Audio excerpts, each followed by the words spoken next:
na City Sports Academy kwa lengo moja kubwa, kuhakikisha tunaleta mabadiliko kwenye football nchini kwetu. Na kwa hilo sasa naomba niongelee kuhusiana na malengo ya City Sports Academy. Target zetu sisi kama City Sports Academy ni kufika kimataifa.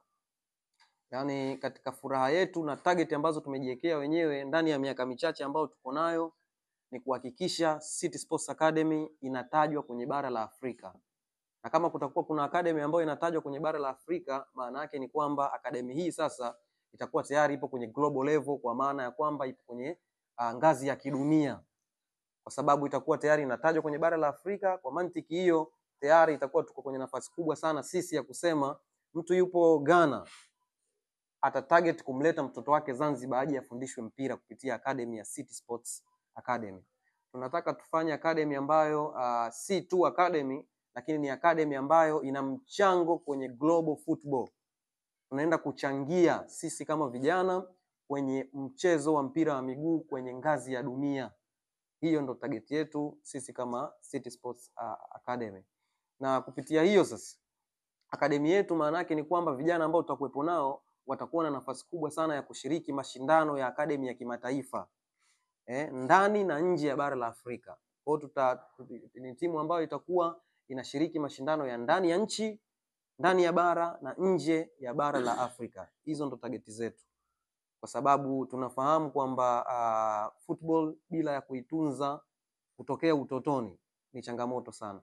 Tunataka tuue ule utamaduni wa kudaka wachezaji na kuwapeleka timu ya taifa wakiwa tayari washakuwa wakubwa kwa kujiendeleza. Watoto wao lazima tuwaekee uzalendo, wafahamu kwamba kuna watu walichangia wao kukua walipofika na si wao kama wao peke yao, kwa sababu kama ambavyo mnafahamu football ni elimu.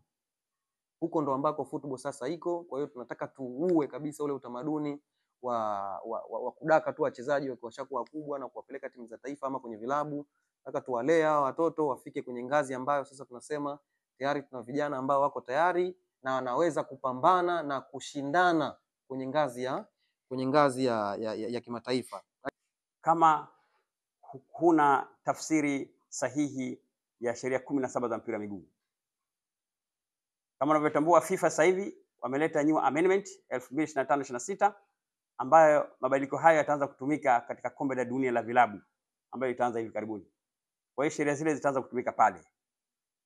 Kwa hiyo pia tunataka mabadiliko haya tuende nayo sambamba. Tusibaki nyuma. Kila kinachokuja duniani basi na sisi tuwepo kupitia kituo hichi hapa. Mimi nawashukuru sana kituo hichi kuanzisha department ya referees. Ni kitu muhimu sana. Without a referee, no football. Without management, no football. Without players, no football. Na watu wanne ni fans. Bila spectators basi hakuna mpira. Na kitu kikubwa kuliko chote, waandishi wa habari. Kama huna waandishi wa habari kupromote jambo fulani, ingawaje waandishi wa habari wana 99% kupromote jambo na wana 99.99 kudestroy jambo.